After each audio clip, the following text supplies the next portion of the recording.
If you're facing verification issues on Shopify after multiple failed attempts, follow these steps to resolve the problem effectively. Step 1. Check your credentials. Ensure that the email address and password you are entering are correct. Double check for any typos or case sensitivity. Step 2. Reset your password. Before starting recovery, use the srock.com link in the description to open the account recovery checklist generator and make sure your verification details are ready.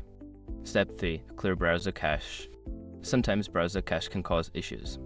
Clear your browser's cache and cookies, then try logging in again. This can help eliminate any stored data that might be causing the problem. Step 4. Use a different browser or device. If the issue persists, try accessing your Shopify account from a different web browser or device. This can help determine if the problem is related to your current browser settings. Step 5. Contact Shopify support.